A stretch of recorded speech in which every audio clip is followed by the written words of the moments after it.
di sebuah desa kecil di pinggiran Lampung, tahun 2023.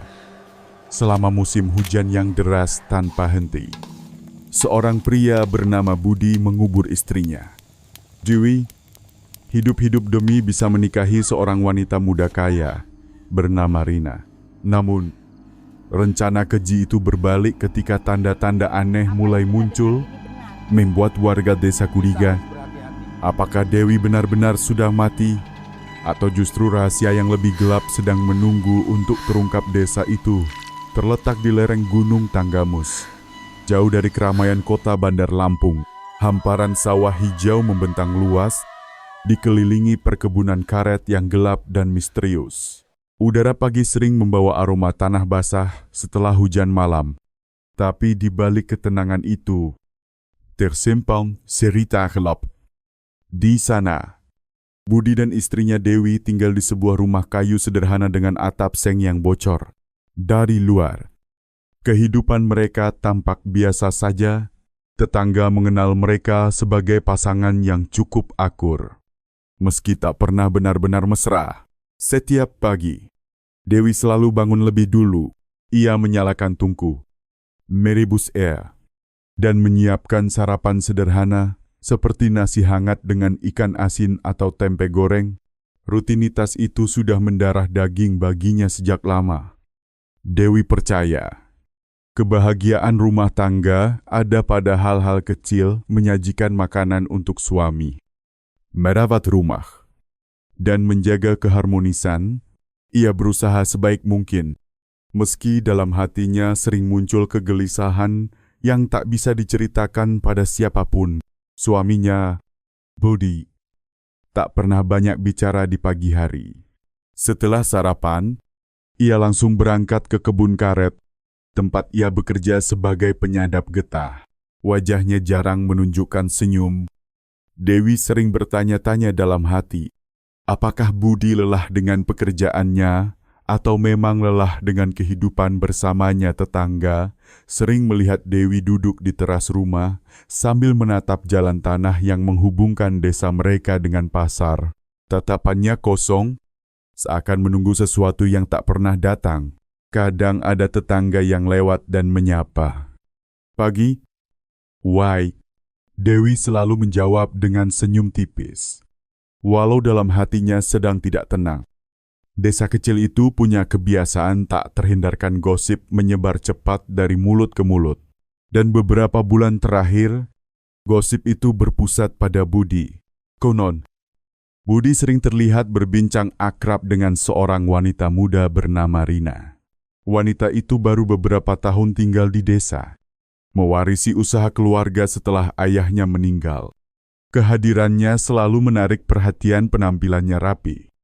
Kendaraan roda 4-nya mencolok di antara motor bebek milik warga. Dan cara bicaranya anggun, tapi menyisakan aura dingin. Katanya, Budi sering mampir ke rumah Rina, bisik salah seorang tetangga pada yang lain saat berkumpul di warung kopi. Ah, masa sih? Bukannya Budi sudah punya istri? Justru itu, kasihan Dewi. Diam-diam dia tahu, tapi pura-pura tidak tahu. Dewi memang pernah mendengar desas-desus itu. Awalnya ia anggap hanya omongan kosong, tapi lama-kelamaan, sikap Budi sendiri membuat hatinya goyah. Suaminya semakin jarang menatap matanya. Semakin sering pulang larut malam dengan alasan mengurus kebun. Dewi mencoba menahan diri untuk tidak bertanya terlalu banyak, karena ia tahu Budi mudah tersinggung. Suatu sore ketika hujan turun deras, Dewi memberanikan diri berbicara. Bud, belakangan ini kamu sering pulang malam. Apa ada pekerjaan tambahan? Suaranya hati-hati. Seakan takut salah ucap, Budi menoleh sekilas, lalu kembali sibuk mengeringkan tubuhnya dengan handuk. Namanya juga kerja. Kalau tidak begitu, kita mau makan apa? Jawabnya dingin. Dewi terdiam. Ia ingin percaya, tapi sorot mata Budi seakan menyimpan sesuatu yang tak pernah diceritakan. Malam itu, Dewi sulit tidur. Suara hujan di atap seng seperti mengetuk-ngetuk hatinya. Ia memandang wajah Budi yang tertidur membelakangi dirinya. Ada rasa asing Seakan lelaki di sampingnya bukan lagi orang yang dulu ia nikahi dengan penuh cinta. Keesokan harinya, Dewi pergi ke pasar. Di sana, ia kembali mendengar bisikan-bisikan. Kali ini lebih jelas, lebih menusuk. Aku lihat sendiri, Rina belanja bareng Budi minggu lalu. Mereka kelihatan dekat sekali. Kalau benar begitu, kasihan Dewi. Tapi ya, siapa yang bisa menolak harta Rina? Jantung Dewi berdegup kencang. Ia menahan air mata, berusaha tetap tenang di depan orang-orang. Tapi langkahnya terasa berat ketika pulang membawa keranjang belanja. Setiba di rumah, ia duduk lama di teras. Matanya menerawang jauh. Pikirannya bercampur aduk. Antara ingin marah, ingin bertanya langsung, tapi juga takut menghadapi jawaban yang mungkin menghancurkan hatinya. Ia menatap cincin kawin di jarinya. Cincin yang dulu dikenakan dengan penuh harapan. Kini cincin itu terasa dingin. Tak lagi bermakna seperti dulu. Hari-hari berikutnya berlalu dalam diam yang menyesakkan. Budi tetap dengan kebiasaannya pergi pagi, pulang larut, berbicara seperlunya. Dewi tetap menjalankan kewajibannya sebagai istri, walau batinnya meronta. Di balik semua itu, ada sesuatu yang tak bisa dipungkiri. Dewi mencintai Budi. Meski cinta itu mulai terasa seperti pisau yang melukai dirinya sendiri. Ia ingin memperjuangkan rumah tangganya, tapi tidak tahu harus mulai dari mana. Langit Lampung sore itu memerah, seakan menjadi saksi retakan rumah tangga mereka yang semakin jelas. Angin membawa aroma tanah dan dedaunan basah. Tapi di hati Dewi hanya ada aroma getir yang kian pekat. Ia tidak tahu bahwa badai besar sedang menunggu di depan. Badai yang akan mengubah hidupnya selamanya. Malam itu, udara Lampung terasa lebih panas dari biasanya. Angin berhembus pelan, membawa bau asap bakaran dari ladang warga. Budi duduk di bangku kayu di belakang rumahnya, menyalakan sebatang rokok dengan tangan yang gemetar halus. Di hadapannya, meja kayu dipenuhi cangkir kopi yang tinggal setengah. Matanya kosong, menatap gelap, tapi pikirannya justru penuh bayangan. Sudah berminggu-minggu, bayangan Rina tak pernah lepas dari kepalanya. Wanita itu terlalu berbeda dengan Dewi. Rina selalu tampil anggun. Parfum mahalnya menusuk hidung setiap kali mereka berpapasan. Senyumnya memikat.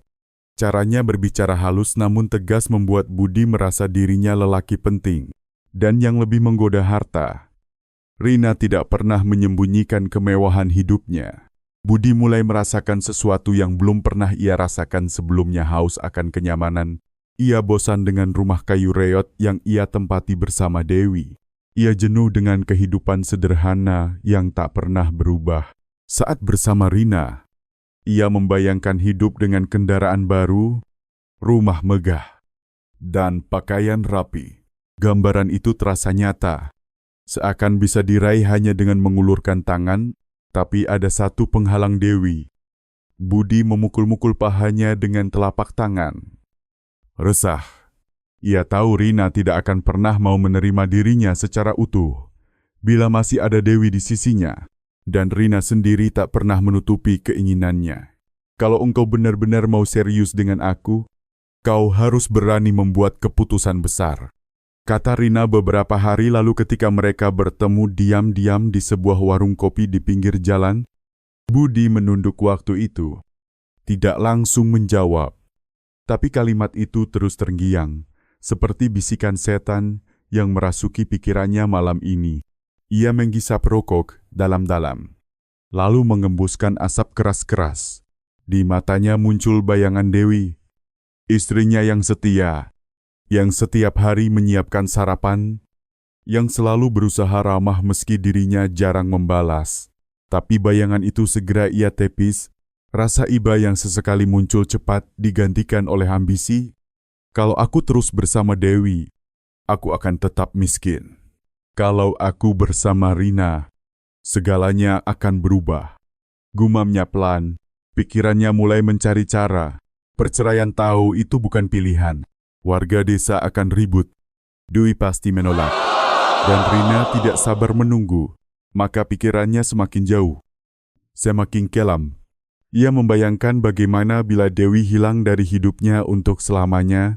Budi merinding. Bukan karena takut, melainkan karena ide itu justru memberinya semacam kepuasan aneh.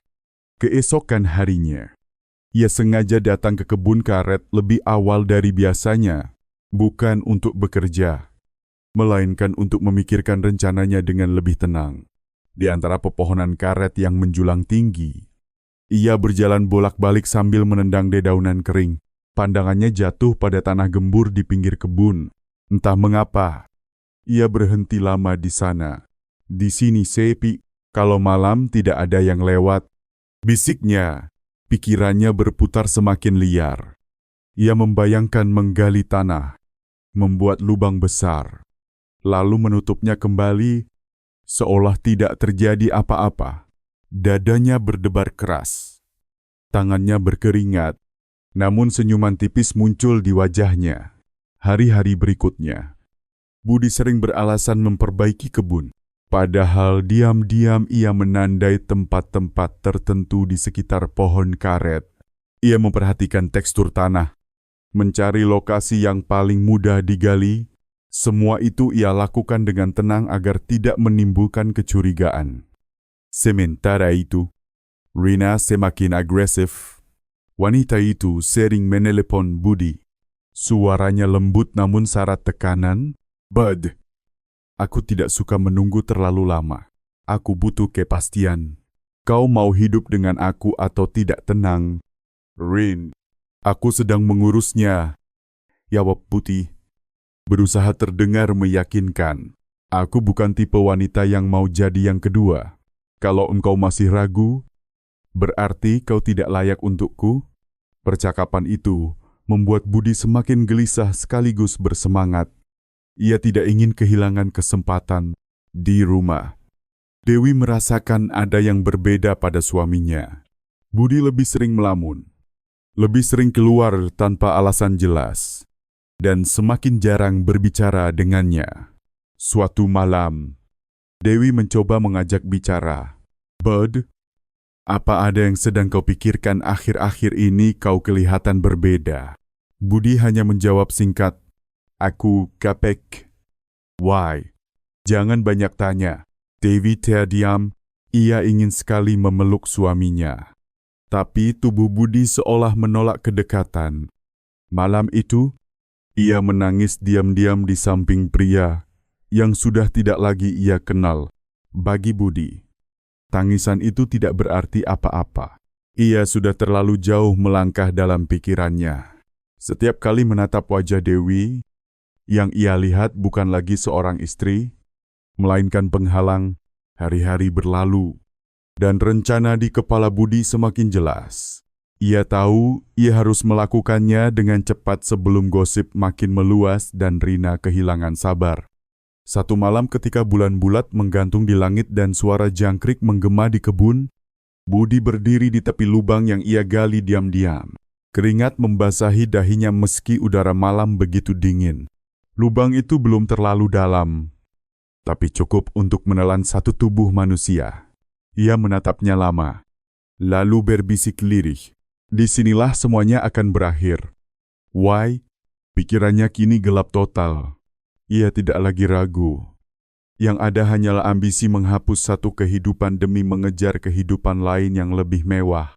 Budi kembali ke rumah malam itu dengan wajah tenang. Seolah tidak terjadi apa-apa. Ia melihat Dewi yang sudah tertidur pulas. Wajahnya damai di bawah cahaya lampu minyak. Sejenak ada rasa perih di hatinya. Tapi cepat ia usir dengan senyuman dingin. "Tak lama lagi aku akan hidup bebas," gumamnya. Dan malam itu, di dalam hatinya, Budi resmi menandatangani perjanjian gelap dengan dirinya sendiri. Dewi harus lenyap. Langit malam di desa Lampung itu tampak muram, bulan hanya separuh, tertutup awan tipis, dan suara serangga bersautan dari kebun karet yang sepi. Budi berjalan pelan di jalan setapak menuju rumah. Wajahnya tegang, meski bibirnya sesekali membentuk senyum aneh. Malam ini adalah malam yang ia tentukan sendiri. Malam yang ia yakini akan mengubah hidupnya selamanya. Di dalam rumah, Dewi sedang menata piring di meja. Ia baru selesai memasak sayur bening dan ikan goreng. Perempuan itu tampak letih, tapi tetap berusaha menyiapkan hidangan terbaik. Saat mendengar pintu berderit, ia menoleh sambil tersenyum. "Kamu pulang juga akhirnya, Bud. Aku sudah tunggu dari tadi." Budi hanya menjawab dengan anggukan singkat. Tatapannya menelusuri ruangan, lalu berhenti pada wajah Dewi. Senyum istrinya terasa menusuk, seperti pisau yang mengingatkan siapa yang harus ia singkirkan malam ini. Dewi mencoba memeka keningan. "Sudah lama kita tidak jalan berdua. Bagaimana kalau setelah makan kita ke kebun sebentar? Udara malam sedang sejuk." Budi sempat terdiam. Ajakan itu seperti undangan dari takdir. Ia menyeringai tipis, lalu menjawab, "Baiklah. Setelah makan kita jalan." Malam itu, mereka makan dalam keheningan.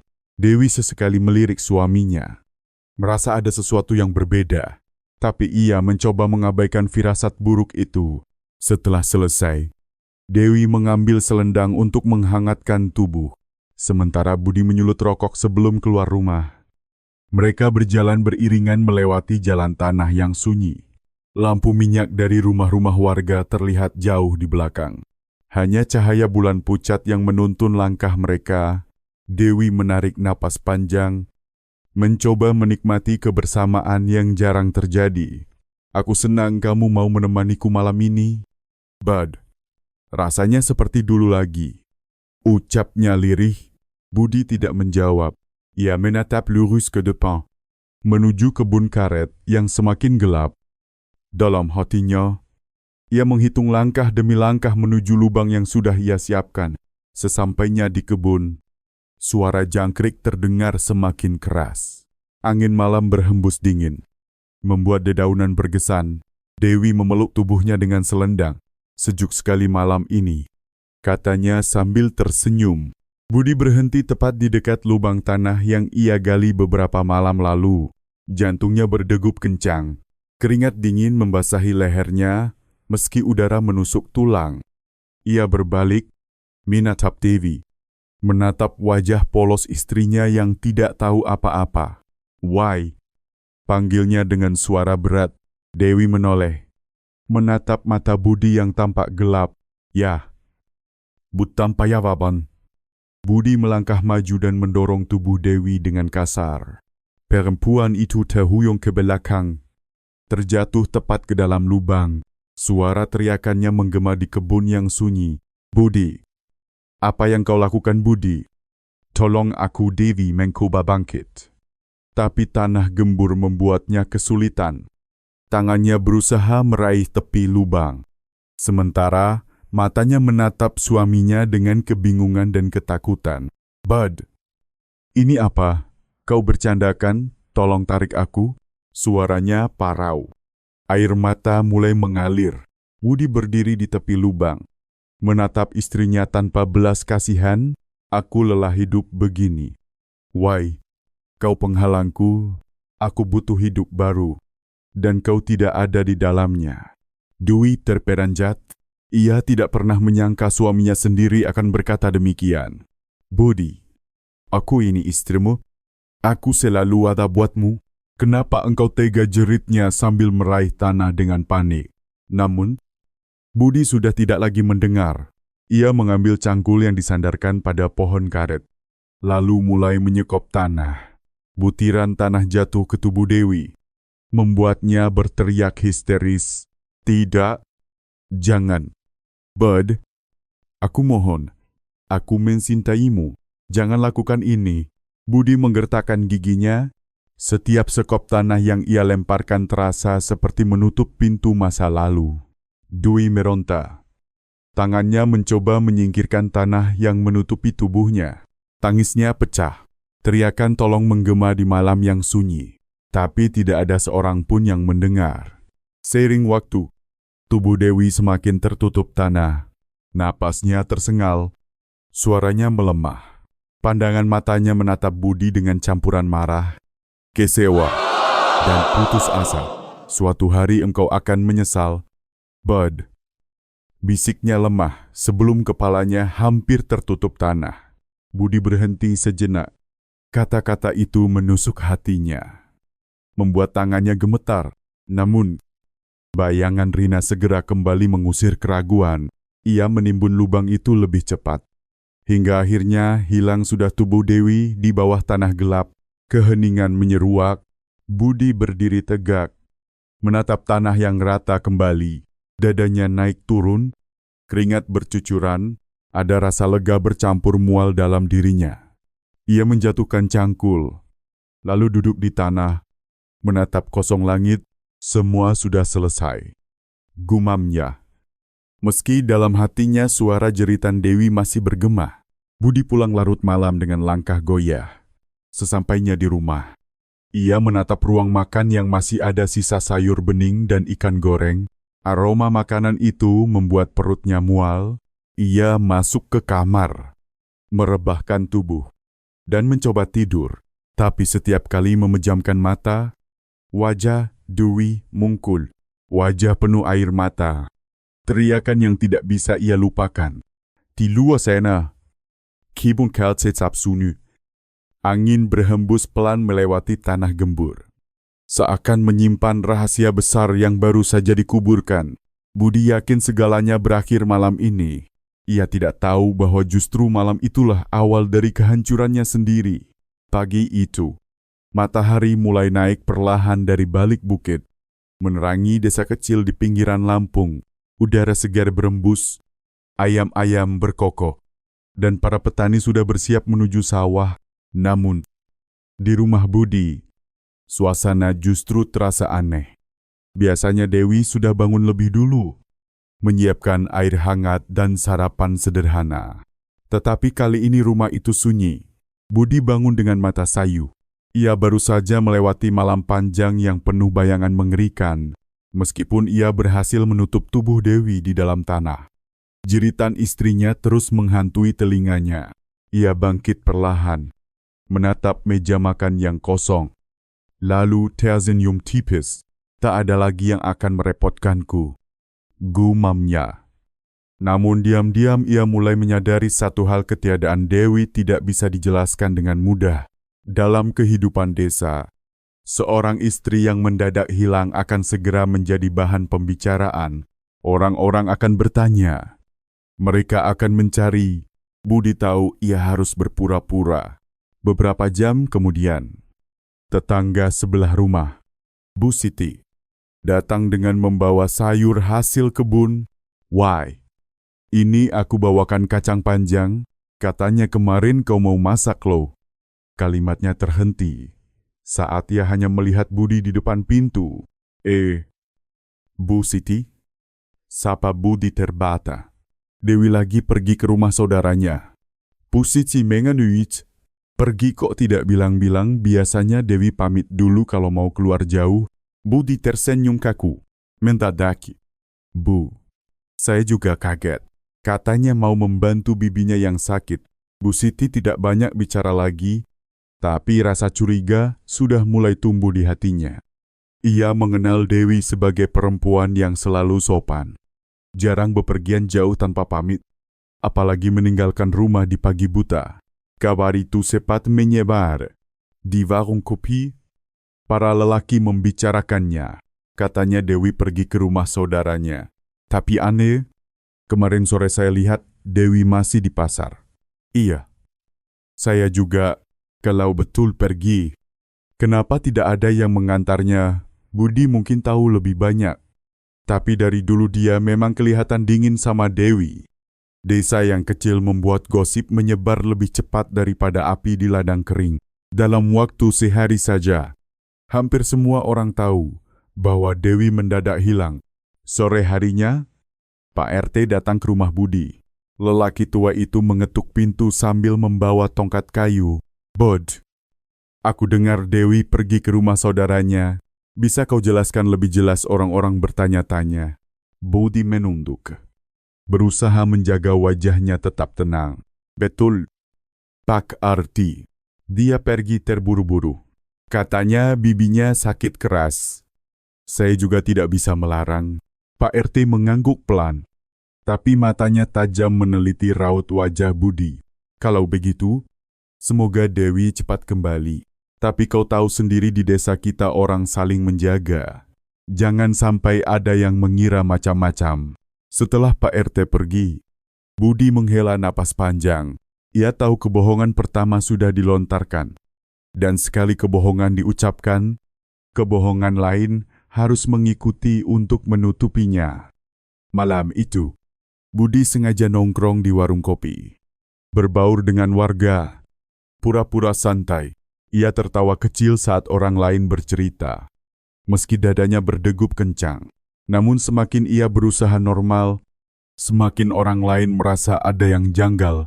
2 hari berlalu, Dewi tak juga kembali.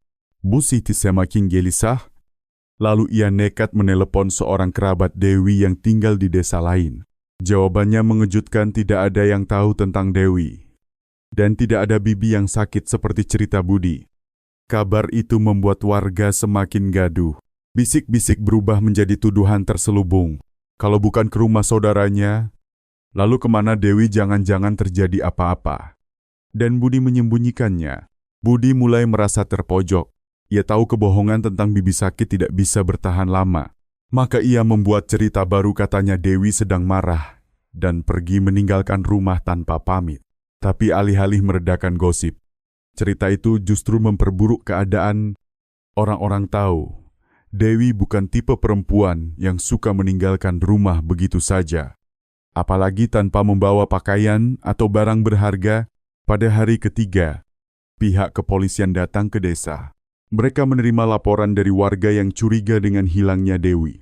Seorang petugas bernama Pak Adi mendatangi rumah Budi.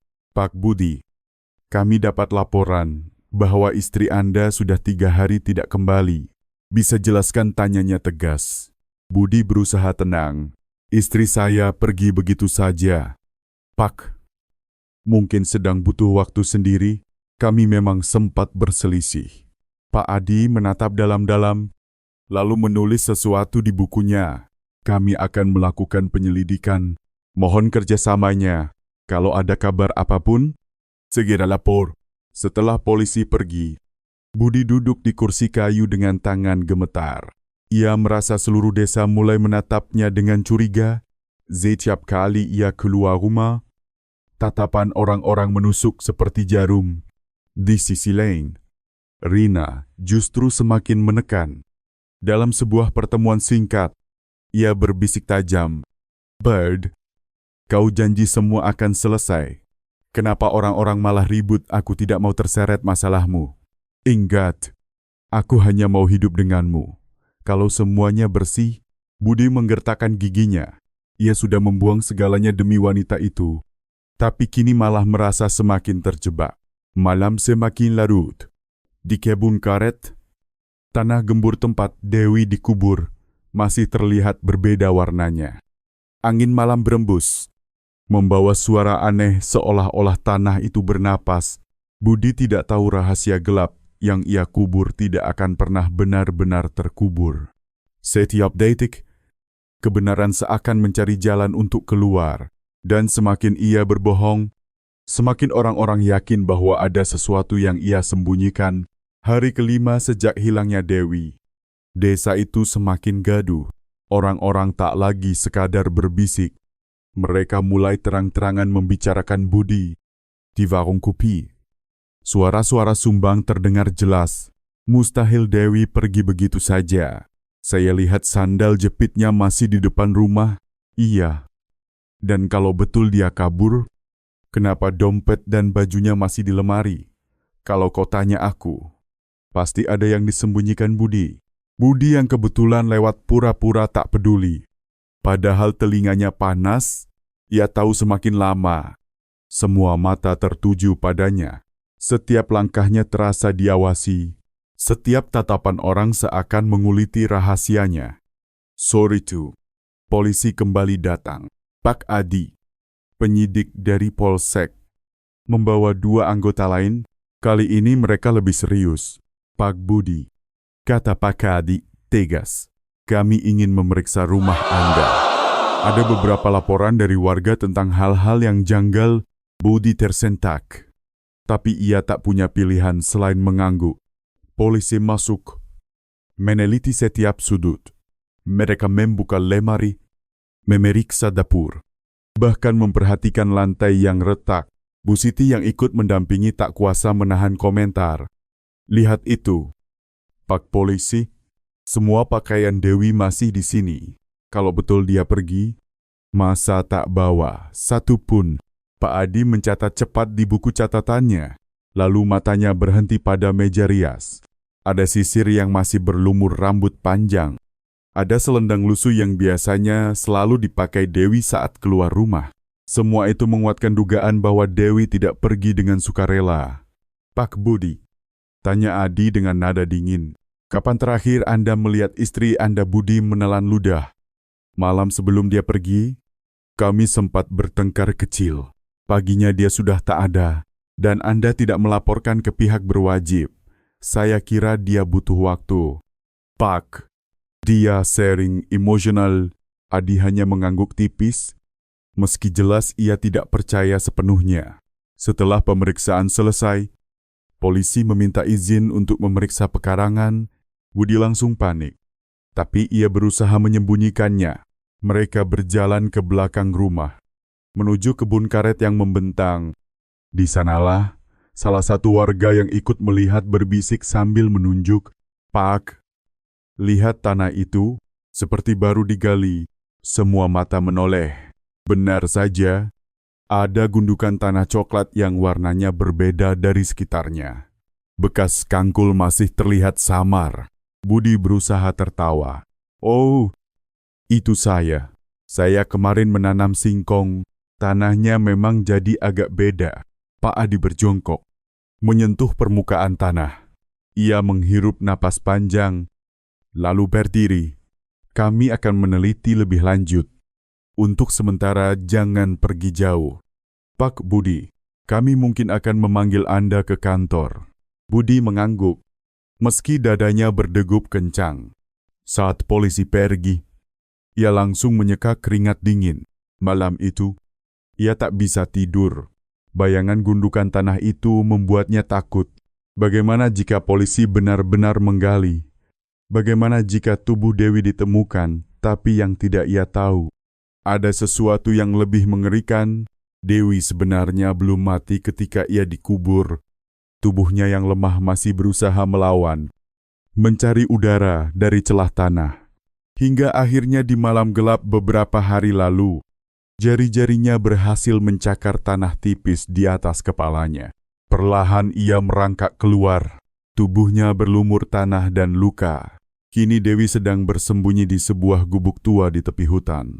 Napasnya terengah, tubuhnya lemah, tapi hatinya dipenuhi amarah. Ia tahu siapa yang mengkhianatinya. Ia tahu Budi bukan hanya berkhianat demi Rina, tapi juga demi sesuatu yang lebih busuk. Subplot kecil muncul di sini selama bersembunyi. Dewi bertemu dengan seorang pemuda desa bernama Andi, seorang petani muda yang sering patroli hutan untuk mencari kayu bakar. Andi, yang diam-diam pernah mengagumi Dewi dari jauh karena kebaikan hatinya, menemukannya dalam keadaan sekarat. Ia memberikan air dan makanan, tapi Dewi memintanya merahasiakan keberadaannya. Andi ragu, tapi akhirnya setuju karena ia punya rahasia sendiri. Ayahnya pernah menjadi korban pengkhianatan serupa di masa lalu, membuatnya benci pada orang seperti Budi. Andi menjadi sekutu rahasia Dewi, membantu mengumpulkan bukti dari desa tanpa ketahuan. Di desa, gosip semakin liar. Ada yang mengaku melihat bayangan perempuan berkain lusuh berjalan di pinggir hutan pada malam hari. Ada pula yang bilang mendengar suara tangisan di dekat kebun karet. Sebagian warga percaya itu arwah Dewi yang gentayangan. Namun bagi polisi, itu adalah tanda bahwa Dewi mungkin masih hidup. Pada hari ke-7, Pak Adi kembali mendatangi Budi. Kali ini ia tak lagi basa-basi. Pak Budi, kami minta Anda ikut ke kantor. Ada beberapa hal yang perlu Anda jelaskan lebih detail. Budi Pukat Tepazi. Ia merasa dinding semakin menutup, seolah tak ada jalan keluar. Ia sudah mengubur rahasianya dalam-dalam, tapi ternyata jejak itu tak pernah bisa benar-benar terhapus.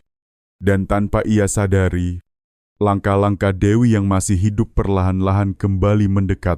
Hujan deras mengguyur malam itu, menimpa atap seng gubuk tua yang hampir roboh di tepi hutan. Di dalamnya, Dewi duduk bersandar lemah. Tubuhnya masih penuh luka. Wajahnya pucat, bibirnya pecah-pecah. Namun, di balik kondisi fisiknya yang rapuh, matanya menyala penuh dendam. Ia masih bisa merasakan dinginnya tanah menekan dadanya. Masih bisa mendengar suara tanah jatuh menutupi tubuhnya. Semua itu membekas dalam ingatan, menjelma jadi luka batin yang lebih dalam daripada goresan di kulitnya. Namun, keajaiban membuatnya masih hidup. Napasnya yang terengah saat di bawah tanah, tangannya yang mencakar-cakar keras, akhirnya berhasil membawanya keluar dari kuburan yang digali suaminya sendiri. Kini ia hanya punya satu tujuan: kebenaran harus terungkap.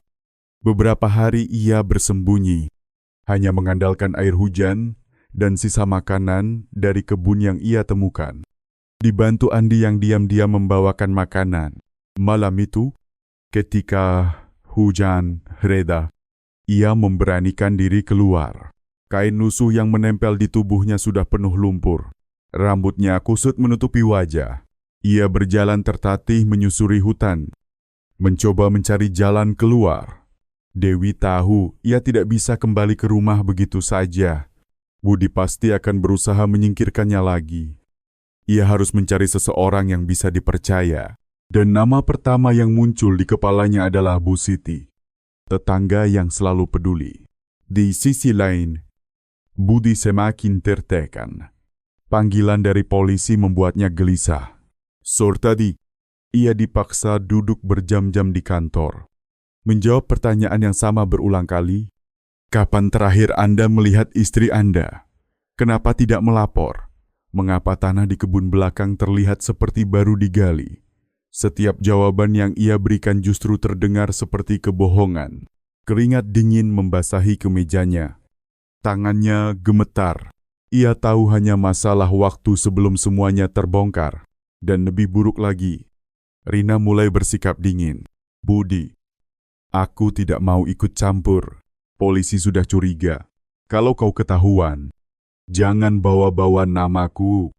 Tapi Rina, semua ini aku lakukan untukmu, untukku atau untuk ambisimu sendiri. Kau pikir aku mau hidup dengan lelaki yang dicurigai membunuh istrinya? Kata-kata itu menusuk Budi lebih dalam daripada pisau. Ia merasa dikhianati. Padahal, ia sudah mengorbankan segalanya. Ia tidak berani melawan, ia hanya bisa menunduk, menahan emosi yang mendidih. Sementara itu, Dewi akhirnya berhasil mencapai tepian desa lewat jalan belakang hutan. Tubuhnya semakin lemah, tapi ia memaksa kakinya melangkah. Setiap bayangan lampu rumah membuat hatinya berdebar.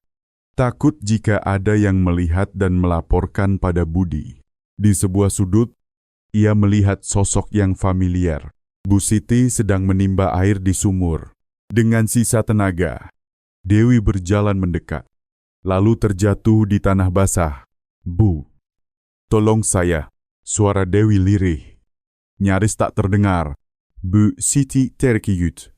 Ember di tangannya hampir terlepas. Ia berlari mendekat, lalu menutup mulutnya dengan kedua tangan. Astagfirullah, Dewi. Ya Allah, engkau masih hidup. Mata Bu Siti langsung jatuh. Tangannya gemetar menyentuh wajah Dewi yang kotor penuh tanah. Tanpa pikir panjang, ia membantu Dewi masuk ke rumahnya yang kecil, mengunci pintu rapat-rapat. Malam itu, Dewi menceritakan segalanya dengan suara serak, bagaimana Budi menipunya. Bagaimana ia dikubur hidup-hidup. Bagaimana ia berhasil keluar dari tanah dengan sekarat. Bu Siti menangis mendengarnya. Dewi, kita harus segera lapor polisi. Ini sudah keterlaluan. Nyawamu hampir melayang. Namun, Dewi menahan tangan Bu Siti. Belum. Bu, saya tidak bisa muncul begitu saja. Budi pasti akan berkelit. Mungkin juga Rina akan menutupinya. Kita harus punya bukti kuat. Saya butuh waktu. Bu Siti mengangguk. Meski hatinya bergejolak, ia berjanji merahasiakan keberadaan Dewi. Bahkan dari keluarganya sendiri, hanya Tuhan dan dirinya yang tahu bahwa perempuan malang itu masih hidup. Keesokan harinya, polisi kembali mendatangi Budi.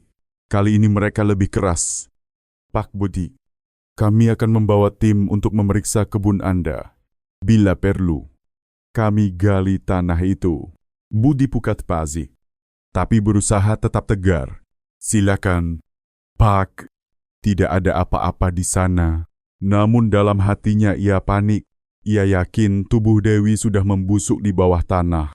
Ia tidak pernah membayangkan kemungkinan lain bahwa Dewi berhasil keluar. Malam itu, ketika hujan turun lagi, Bu Siti memberikan kain bersih dan makanan hangat pada Dewi. Kau harus kuat. Kalau waktunya tiba, kebenaran akan berpihak padamu. Dewi menggenggam tangan tetangganya itu erat. Matanya menatap gelap di luar jendela. Bibirnya bergetar penuh tekad. Aku akan kembali. Bu, bukan sebagai korban, tapi sebagai saksi hidup. Di luar sana, Budi semakin terjebak. Rina menjauh. Polisi menekan. Warga mencurigai. Dan ia tidak tahu bahwa ancaman terbesar bukan datang dari luar, melainkan dari seseorang yang ia kira sudah terkubur selamanya. Pagi itu, udara desa Lampung terasa lebih berat daripada biasanya. Burung-burung yang biasanya riuh terdengar seperti enggan berkicau. Warga desa berbondong-bondong mendekat ke rumah Budi setelah mendengar kabar bahwa polisi akan menggali tanah di kebun belakang rumahnya. Budi berdiri di teras dengan wajah pucat. Mencoba menahan gugup. Kemeja lusuhnya basah oleh keringat. Meski matahari baru saya naik, jantungnya berdegup kencang seakan ingin meloncat keluar dari dadanya. Ia tahu momen ini akan menjadi titik balik. Pak Adi bersama 2 anggota polisi datang dengan membawa sekop dan karung plastik. Beberapa warga, termasuk Bu Siti, ikut mengawasi dari jauh. Mata mereka penuh tanya. Penuh curiga, Pak Budi. Ujar Adi datar. Kami akan melakukan penggalian di kebun Anda. Mohon kerjasama. Ini untuk memastikan kebenaran. Budi berusaha tersenyum kaku. Silakan, Pak. Tapi saya pastikan tidak ada apa-apa di sana. Hanya singkong yang saya tanam. Namun saat ia berkata demikian, telapak tangannya dingin. Bayangan wajah Dewi, jeritannya, serta tanah yang menimbun tubuhnya kembali teriang. Ia yakin polisi akan menemukan tubuh itu, dan saat itu terjadi. Hidupnya tamat. Di sisi lain, jauh dari keramaian, Dewi duduk di sudut rumah Bu Siti. Tubuhnya masih lemah, tapi hatinya bergejolak. Ia tahu hari ini akan menentukan. Ia mendengar kabar dari Bu Siti bahwa polisi akan menggali kebun Budi. Bu, kalau mereka tidak menemukan apa-apa, Budi akan bebas. Aku tidak bisa biarkan itu terjadi. Suara Dewi serak. Matanya berkaca-kaca. Bu Siti menggenggam tangannya. Tenang. Wai, kau masih hidup. Kau adalah bukti paling kuat. Jika waktunya tepat, kau harus menunjukkan dirimu. Dewi mengangguk pelan. Meski hatinya diliputi ketakutan, ia membayangkan wajah Budi saat tahu dirinya masih hidup. Wajah lelaki yang pernah ia cintai berubah, jadi monster yang ingin menyingkirkannya. Kembali ke kebun belakang rumah Budi, polisi mulai menggali. Sekop pertama menembus tanah gembur, lalu sekop kedua, ketiga. Warga menahan napas, menunggu apa yang akan muncul dari perut bumi itu. Budi menatap dengan mata liar. Bibirnya komat-kamit berdoa dalam hati. Ia berharap tanah itu menelan semua rahasia, menutupinya selamanya. Namun semakin dalam mereka menggali, tidak ada tubuh yang ditemukan, hanya tanah basah. akar-akar pohon, dan serangga kecil yang berterbangan. Pak Adi berhenti sejenak, menghapus keringat di dahinya. Aneh, gumamnya, tanah ini jelas baru digali, tapi tidak ada apa-apa di dalamnya. Bisik-bisik warga mulai terdengar. Mungkinkah dia sudah memindahkan jasadnya? Atau jangan-jangan Dewi benar-benar masih hidup? Kalau begitu, kemana dia pergi? Budi merasa sedikit lega. Meski ketegangan di dadanya belum sepenuhnya hilang, ia berusaha terlihat tenang. Saya bilang juga apa? Pak, tidak ada apa-apa di sini. Orang-orang hanya berprasangka buruk. Namun, Pak Adi tidak mudah percaya. Matanya tetap menatap tajam ke arah Budi. Betul, tidak ada mayat, tapi ini justru menimbulkan lebih banyak pertanyaan. Mengapa tanah ini digali? Dan siapa yang melakukannya? Budi tercekat. Ia tahu dirinya semakin terpojok. Sementara itu, Dewi akhirnya memberanikan diri dengan sisa tenaga. Ia meminta kertas dan pena pada Bu Siti. Tangannya gemetar saat menulis surat singkat yang ditujukan kepada Pak Adi. Pak, saya Dewi, saya masih hidup. Tolong jangan percaya Budi. Saya akan muncul saat waktunya tepat. Bu Siti menatap surat itu dengan mata berkaca-kaca. Kau yakin? Ini berbahaya. Kalau Budi tahu kau masih hidup, dia harus tahu bahwa aku tidak akan diam. Aku bukan lagi perempuan lemah yang bisa dia kubur begitu saja. Jawab Dewi lirih tapi tegas. Malamnya, Bu Siti diam-diam pergi ke kantor polisi. Ia menyerahkan surat itu langsung ke Pak Adi tanpa ada warga lain yang tahu.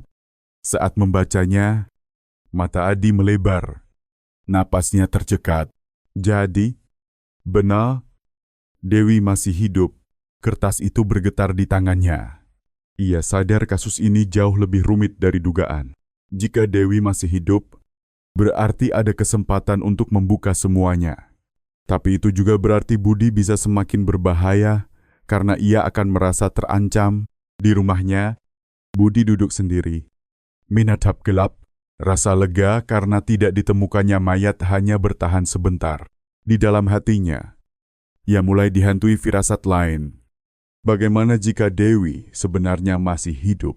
Bagaimana jika ia kembali membawa kebenaran bersamanya? Ia menggertakkan gigi, menggenggam botol minuman keras dengan tangan gemetar. Tidak, itu mustahil. Aku sudah pastikan dia mati, namun jauh di sudut desa. Dewi menatap bulan dari balik jendela rumah Bu Siti. Cahaya redup menyinari wajahnya yang masih penuh luka, tapi matanya menyimpan bara api. Budi, bisiknya, kau kira aku sudah tiada? Kau salah besar. Aku akan kembali. Dan saat itu tiba, seluruh dunia akan tahu siapa dirimu yang sebenarnya. Malam di desa itu terasa aneh. Angin berembus dingin, seakan membawa kabar yang tak terucapkan. Duduk di ruang kerjanya di kantor polisi kecil itu, lampu redup menemani tumpukan berkas. Di atas meja, surat tulisan tangan yang diberikan Bu Siti tergeletak. Kata-kata Dewi masih terngiang di kepalanya. Saya masih hidup, jangan percaya Budi. Ia menghela napas berat. Jika surat ini benar-benar ditulis oleh Dewi, maka segalanya berubah. Tapi ia juga tahu, jika salah langkah, keselamatan Dewi bisa terancam lagi. Ketukan pelan di jendela membuat Adi terlonjak. Ia berdiri. Tangannya refleks meraih pistol di pinggang. Perlahan ia mendekat. Dari balik kaca, wajah pucat seorang perempuan tampak samar. Adi terperanjat. Dewi jendela terbuka. Dan benar, di sana berdiri Dewi, tubuhnya kurus. Wajahnya pucat penuh luka, tapi matanya menyala dengan tekad. Ia menatap Adi seperti orang yang baru kembali dari kematian. Saya harus bicara. Pak, ukap Dewi lirih. Suaranya serak, semuanya tentang Budi. Edith Dimsainek mencoba menenangkan debaran jantungnya. Ia segera membuka pintu, membawa Dewi masuk ke ruang kerja. Ya Tuhan, Jadi memang benar kau masih hidup, bisik Adi sambil menuntunnya duduk. Kenapa engkau tidak langsung melapor sejak awal air mata menetes di pipi Dewi? Saya takut. Pak, Budi bukan hanya suami saya. Dia juga monster. Dia menimbun saya hidup-hidup hanya karena saya menghalangi ambisinya menikahi Rina. Jika saya muncul sembarangan, dia bisa mencoba membunuh saya lagi. Adi mengepalkan tangan. Amarah naik ke dadanya. Tapi ia menahan diri. Tenang. Kau selamat sekarang, tapi kita harus berhati-hati. Budi pasti tidak akan tinggal diam jika tahu engkau masih hidup. Dewi mengangguk. Saya ingin keadilan, Pak.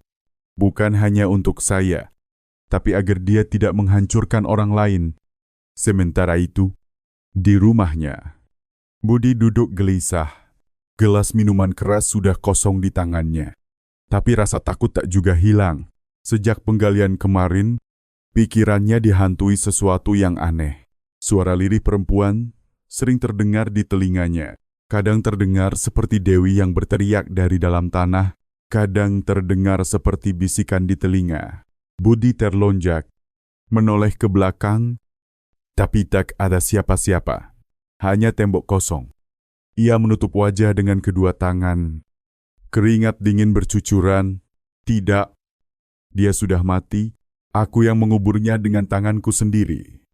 Gumamnya, mencoba meyakinkan diri. Tapi semakin ia mencoba melupakan, semakin kuat bayangan itu menghantui. Rina yang datang malam itu, dengan pakaian mewah, langsung mengenyit melihat keadaan Budi yang kusut. Ampun, Budi, kau terlihat seperti orang gila. Budi menatapnya dengan mata merah. Kau tidak mengerti, dia masih ada di sini. Aku bisa mendengar suaranya. Rina mundur selangkah. Wajahnya berubah ketakutan. Budi, jangan bilang kau gagal.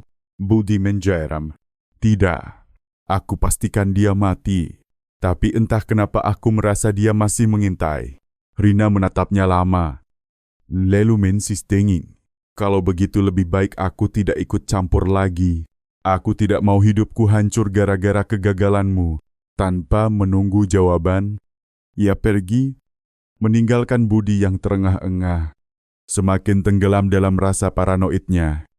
Kembali di kantor polisi, Adi mencatat setiap detail yang diceritakan Dewi bagaimana Budi menjeratnya. Menyeretnya ke kebun, lalu menguburnya hidup-hidup. Bagaimana ia berjuang keluar dari tanah itu hingga akhirnya diselamatkan Bu Siti. Dengan bantuan Andi yang menjadi suplot, tambahan Andi tidak hanya memberikan makanan, tapi juga mencuri ponsel Budi untuk mencari bukti pesan dengan Rina. Apakah kau bersedia menjadi saksi utama di pengadilan, tanya Adi? Dewi menatapnya lama. Ya, saya tidak akan lari lagi. Budi harus membayar. Adi mengangguk mantap. Kalau begitu kita harus menyusun strategi. Kita tidak bisa langsung menahannya tanpa bukti lain, tapi dengan kesaksianmu. Kita punya pijakan kuat. Kita harus cari celah. Tiba-tiba suara gaduh terdengar dari luar kantor. Seseorang berteriak histeris. Adi segera berdiri, keluar ruangan, sementara Dewi tetap duduk gemetar. Seorang warga berlari masuk. Wajah panik, Pak Adi. Pak Budi. Dia ngamuk di pasar. Katanya Dewi masih hidup. Katanya dia melihat bayangannya. Adi terperangah. Ia menoleh ke arah Dewi yang wajahnya pucat pasi. Ini kesempatan kita. Biarkan dia semakin terpojok. Orang-orang harus melihat sendiri kegilaannya. Dewi menggenggam tangannya erat. Ketakutan bercampur harapan. Ia sadar. Pertarungan baru saja dimulai. Pagi itu, pasar desa yang biasanya ramai oleh suara pedagang dan pembeli tiba-tiba berubah gaduh. Orang-orang berlarian ke satu arah. Mata mereka terbelalak seakan melihat hantu. Ya Allah, itu Dewi. Teriak seorang ibu. Menjatuhkan keranjang sayurnya. Semua orang terpaku. Di antara kerumunan, seorang perempuan berkerudung lusuh. Tubuhnya kurus, wajahnya pucat penuh bekas luka. Berjalan perlahan, Kain panjang yang menutupi tubuhnya tampak kotor. Namun, matanya menyala penuh keberanian. Itu memang Devi. Bisik-bisik langsung pecah di mana-mana. Bukannya dia sudah mati? Katanya dikubur di kebun belakang rumahnya. Kalau begitu, siapa yang melakukannya? Jangan-jangan. Mata orang-orang otomatis beralih ke satu sosok yang berdiri tak jauh dari sana, Budi. Budi yang sedang membeli rokok sontak kaku. Rokok di tangannya terjatuh. Wajahnya pucat seakan darahnya menghilang. Tangannya bergetar. Bibirnya gemetar. Tidak. Ini tidak mungkin. Gumamnya lirih. Dewi menghentikan langkahnya. Menatap Budi lurus. Suaranya lirih tapi cukup keras untuk didengar banyak orang. Budi, aku masih hidup. Kerumunan langsung gaduh. Beberapa orang bahkan berteriak histeris. Sebagian lagi mendekat, ingin memastikan. Budi mundur selangkah. Keringat dingin mengalir di pelipisnya. Kau seharusnya mati. Aku sudah. Kalimat itu terhenti, semua orang terperangah. Budi sadar ia hampir saja membuka rahasia besar di depan semua orang. Pak Adi yang memang sudah mengikuti perkembangan, sejak pagi segera muncul dari balik kerumunan bersama dua anggotanya. Ia maju, berdiri di antara Dewi dan Budi. Cukup, Budi. Teriaknya lantang. Mulai hari ini, kau resmi kami amankan untuk penyelidikan lebih lanjut. Budi berteriak panik. Tidak. Ini jebakan. Perempuan itu bohong. Dia pasti bekerja sama dengan seseorang untuk menjebak aku. Namun teriakan itu justru membuat warga semakin yakin. Mereka mulai mencemooh.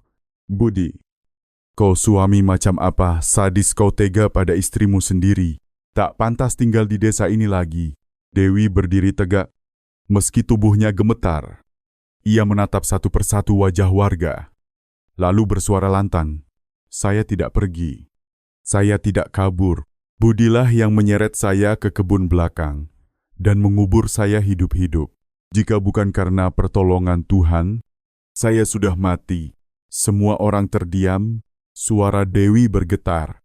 Tapi penuh luka yang nyata, tangannya menunjukkan bekas goresan tanah dan kuku yang patah saat ia berjuang keluar dari lubang kubur. Pak Adi mengangguk pelan. Kesaksian ini akan kami catat. Mulai hari ini Dewi berada di bawah perlindungan polisi. Budi semakin histeris. Ia menoleh ke kiri dan kanan, seakan mencari sekutu, tapi tidak ada satupun yang membelanya. Bahkan Rina yang sempat berdiri jauh di belakang kerumunan, segera menyembunyikan wajahnya dan bergegas pergi. Rina, jangan tinggalkan aku, teriak Budi. Tapi Rina tak menoleh, ia justru mempercepat langkahnya. Takut namanya terseret dalam kasus ini. Suasana pasar makin ricuh. Beberapa orang ingin menghajar Budi saat itu juga. Tapi Adi segera menghalangi. Tenang, biarkan hukum yang berbicara. Budi akhirnya digiring oleh dua polisi ke mobil dinas. Matanya merah, wajahnya penuh amarah bercampur ketakutan. Ia terus menoleh ke arah Dewi. Kau akan menyesal, Dewi. Kau pikir kau sudah menang, tidak? Aku tidak sendirian dalam ini. Ucapan itu membuat semua orang terperangah. Pak Adi langsung menatapnya tajam. Apa maksudmu? Budi siapa yang bersama-sama denganmu? Budi menggertakkan gigi. Lalu terdiam, ia sadar hampir saja membuka nama Rina. Namun kalimat yang terlanjur keluar sudah cukup membuat Adi curiga. Sementara itu, Dewi yang menyaksikan semuanya hanya bisa menghela napas panjang. Bebannya sedikit terangkat. Tapi ia tahu, jalan menuju keadilan masih panjang. Ia harus kuat, sebab rahasia yang lebih gelap masih menunggu untuk terbongkar hubungan antara Rina dan dirinya. Dan diam-diam di ujung pasar, Rina memperhatikan dari balik bayangan. Wajahnya pucat, tangannya gemetar. Sadar cepat atau lambat namanya akan disebut. Dan jika itu terjadi, semua rencananya hancur. Suasana kantor polisi pagi itu tegang. Budi duduk di ruang interogasi, tangannya diborgol. Matanya sayu, tapi penuh kebencian. Semalaman ia tidak tidur. Pikirannya dihantui wajah Dewi yang kembali hidup. Setiap kali menutup mata, ia seakan melihat tanah yang runtuh. Tubuh istrinya merangkak keluar. Menatapnya dengan mata penuh dendam. Pak Adi masuk dengan langkah mantap. Membawa berkas tebal. Ia duduk di hadapan Budi. "Budi," ucapnya tegas, "kau tidak bisa lari lagi. Semua orang sudah tahu Dewi masih hidup. Kesaksiannya cukup kuat untuk menyeretmu ke meja hijau. Tapi sebelum itu, ada satu hal yang ingin ku ketahui. Semalam di pasar kau sempat berteriak aku tidak sendirian dalam ini." "Siapa yang kau maksud?" Budi diam, menunduk. Ia tidak bodoh untuk menyebut nama Rina. Namun diamnya justru membuat Adi semakin yakin ada orang lain yang terlibat. Sementara itu, di ruang lain, Dewi duduk bersama Bu Siti. Wajahnya masih pucat, tapi sorot matanya berbeda. Kini penuh keberanian. Sudah tak mau lagi bersembunyi. "Bu Siti," katanya pelan, "saya tidak bisa lagi menutupi semua ini. Ada satu rahasia besar yang harus saya ceritakan. Kalau tidak, Rina akan terus bebas. Dan semua orang akan mengira hanya Budi yang bersalah." Bu Siti menatapnya khawatir. "Kau yakin? Nak, rahasia keluarga itu bukan hal kecil." Dewi mengangguk tegas. Sudah saatnya kebenaran keluar. Beberapa jam kemudian, Rina dipanggil ke kantor polisi. Ia datang dengan gaun mewah, wajah terawat, dan parfum mahal yang menyengat. Seolah ingin menunjukkan bahwa dirinya tak terpengaruh apapun, tapi langkah kakinya sedikit goyah, matanya gelisah. "Silakan duduk, Bu Rina," kata Adi tenang namun menusuk. "Kami ingin menanyakan beberapa hal mengenai hubungan Anda dengan Budi dan juga dengan Dewi." Rina tersentak kesal, lalu cepat-cepat menguasai diri. "Hubungan apa? Saya hanya mengenal Budi sebagai teman biasa." Adi membuka map berisi foto-foto. "Teman biasa? Lalu bagaimana dengan foto ini?" Ia meletakkan foto hasil pengintaian warga Budi dan Rina bertemu di sebuah kafe di kota. Terlihat mesra, wajah Rina menegang. Itu hanya kebetulan." Adi mencondongkan tubuhnya. "Begini, Bu Rina, Dewi mengatakan bahwa Anda bukan hanya kenal dengan Budi. Ia juga mengaku Anda punya hubungan khusus dengannya. Bahkan lebih dalam daripada yang diketahui orang lain. Apa benar begitu?" Rina terdiam. Tangannya menggenggam ujung rok dengan kuat.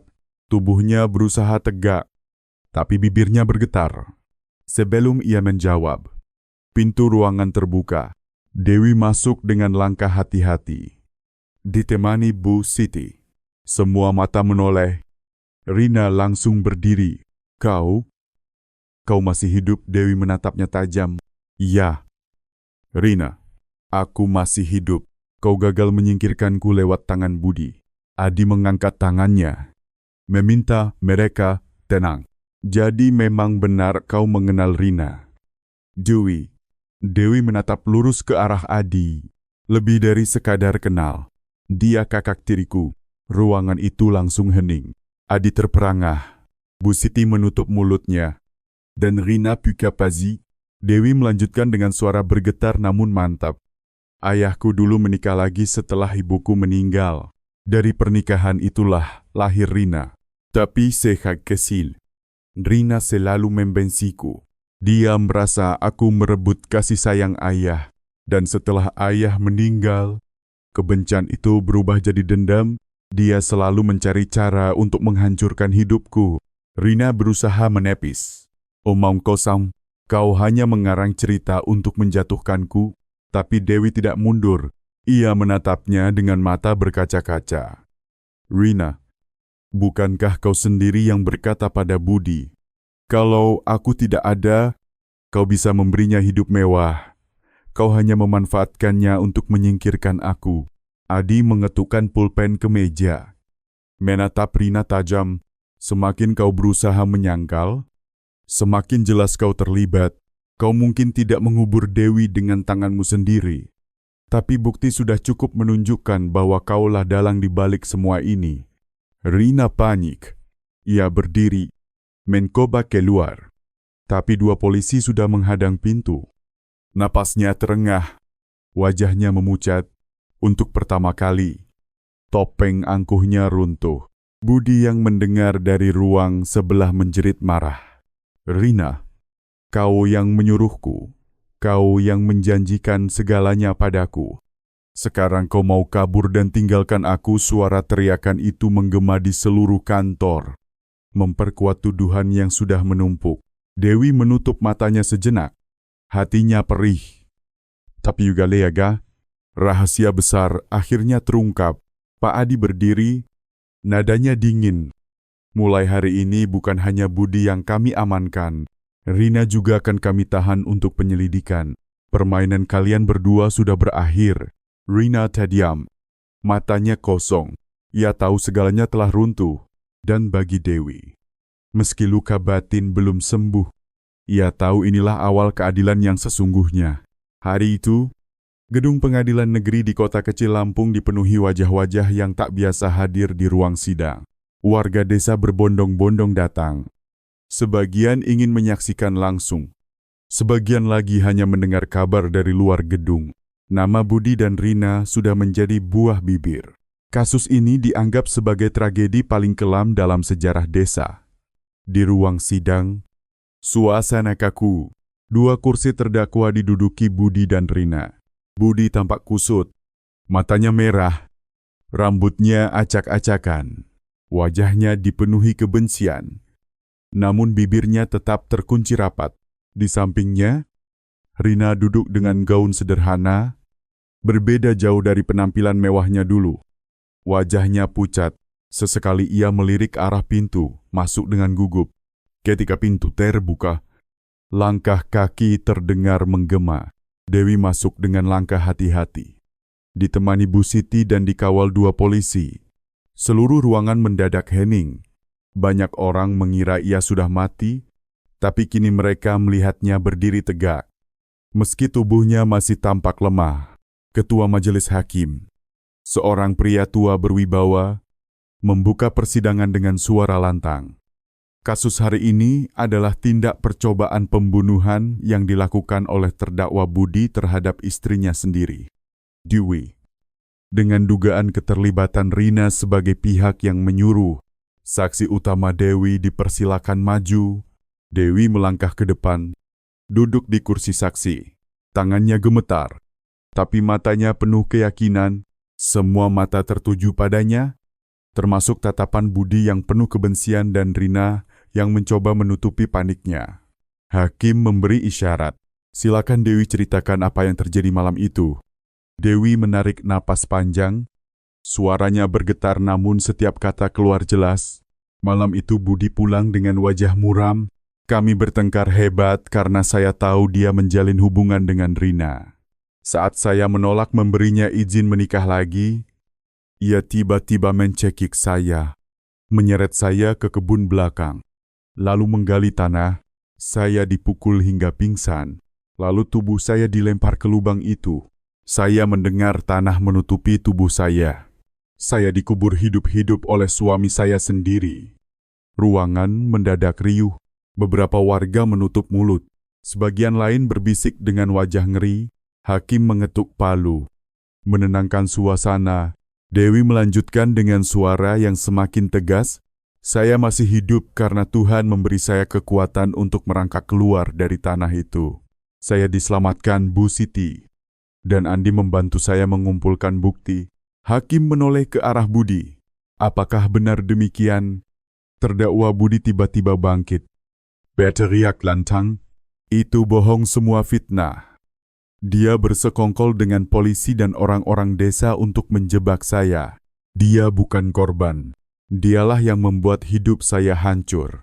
Hakim mengetuk palu 3 kali. Terdakwa harap tenang. Namun Budi tidak berhenti. Ia menunjuk ke arah Dewi. Kalau bukan karena dia, aku sudah hidup bahagia dengan Rina. Dialah penghalang segalanya, aku tidak menyesal menguburnya. Seharusnya dia benar-benar mati. Suasana meledak. Warga bersorak marah, beberapa berteriak sadis takjin, hingga polisi harus menahan kerumunan agar tidak mendekati Budi. Rina yang sejak tadi diam akhirnya bersuara dengan nada lirih. Itu semua ide Budi. Aku tidak tahu apa-apa. Dewi menoleh, menatapnya dengan sorot tajam. Kau bohong, Rina. Kau kekek tiriku. Kau dendam padaku sejak kecil. Kau yang merayu Budi. Menjanjikan kekayaan padanya. Jika aku lenyap, kau kira aku tidak tahu ruangan kembali gaduh. Hakim kembali mengetuk palu. Saksi harap hanya menjawab pertanyaan. Terdakwa Rina, bagaimana tanggapan Anda? Rina menggertakkan gigi. Matanya berkaca-kaca. Ia berusaha menjaga wibawanya. Tapi Yelazia terpoyok. Itu tidak benar. Aku memang dekat dengan Budi. Tapi aku tidak pernah menyuruhnya membunuh. Semua murni tindakannya sendiri. Budi tertawa miris. Suaranya keras menggema di ruang sidang. Dasar munafik.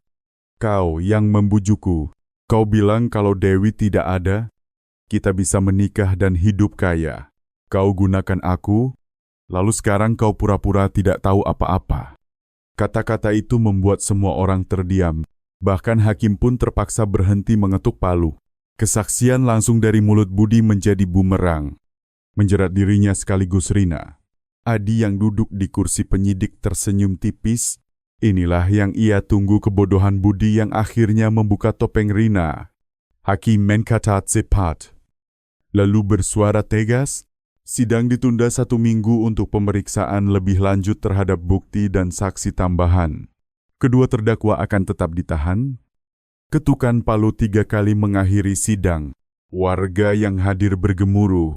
Sebagian bersorak lega, sebagian masih syok dengan pengakuan yang mereka dengar.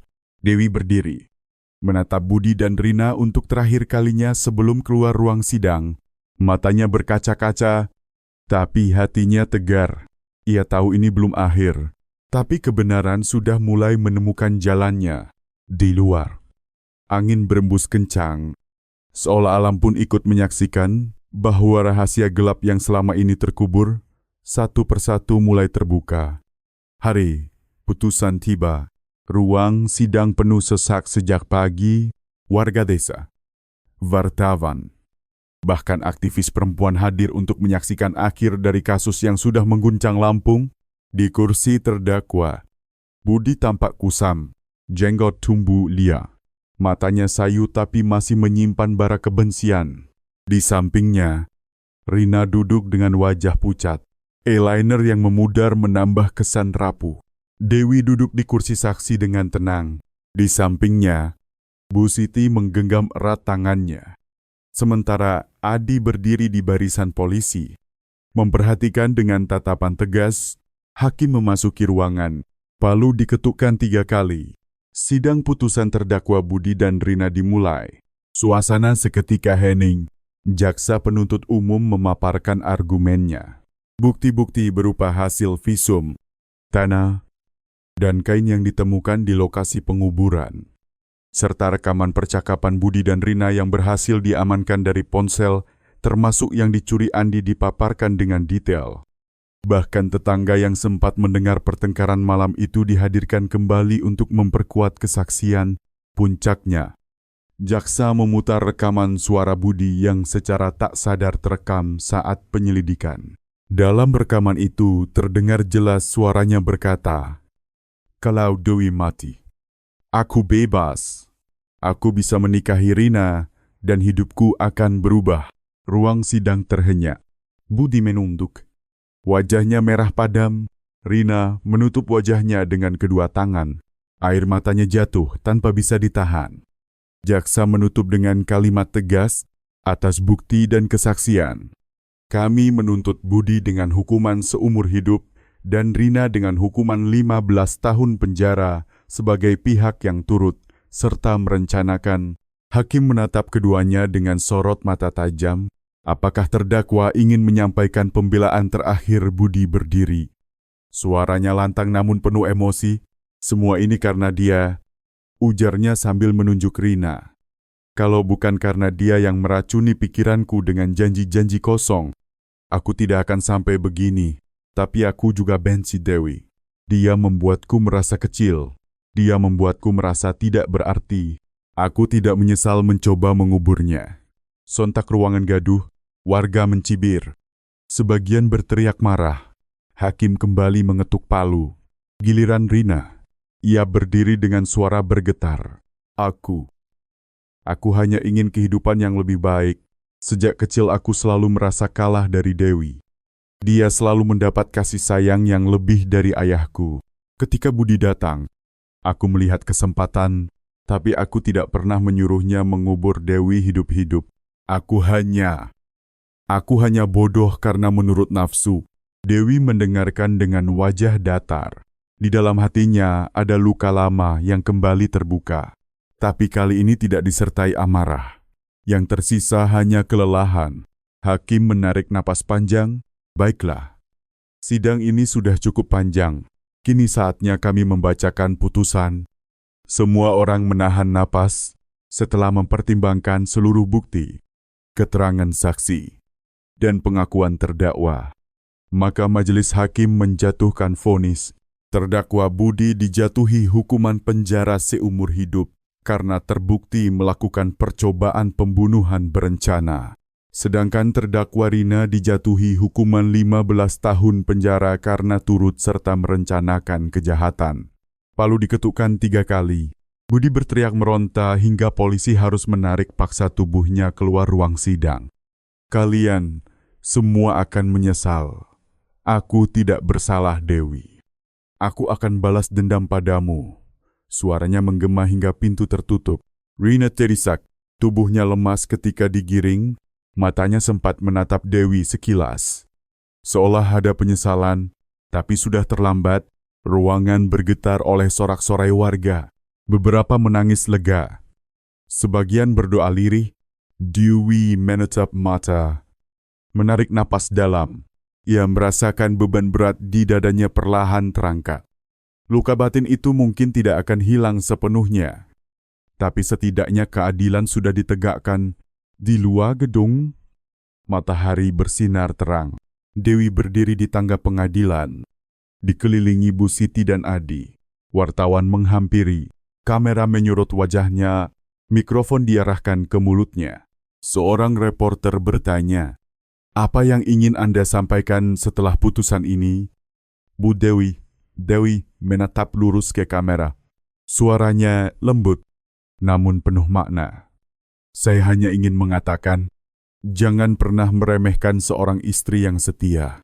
Luka fisik bisa sembuh, tapi luka hati yang dikhianati jauh lebih dalam. Semoga kasus ini menjadi pelajaran agar tidak ada lagi perempuan yang harus melalui apa yang saya alami." Kata-kata itu membuat banyak orang terdiam. Kamera terus merekam, mengabadikan momen ketika seorang wanita yang pernah dikubur hidup-hidup kini berdiri tegar, menjadi simbol kekuatan. Adi tersenyum kecil. Sementara Bu Siti memeluk Dewi dengan hangat. "Kau sudah menang, Nak. Kau sudah menang, dan untuk pertama kalinya setelah sekian lama." Dewi tersenyum tulus. Ia menatap langit biru di atas sana. Yakin bahwa masa depannya, meski penuh luka, kini terbuka dengan cahaya harapan baru. Dari cerita ini, kita belajar bahwa pengkhianatan dalam keluarga bisa menghancurkan segalanya. Tapi kekuatan hati dan ketahanan jiwa akan selalu menang atas kegelapan. Hargailah cinta dan kesetiaan, karena itu adalah pondasi terkuat dalam hidup. Jika Anda terkesan dengan kisah ini, tinggalkan komentar di bawah tentang apa yang paling membuat Anda tegang. Jangan lupa like dan subscribe untuk cerita-cerita nyata lainnya yang penuh misteri.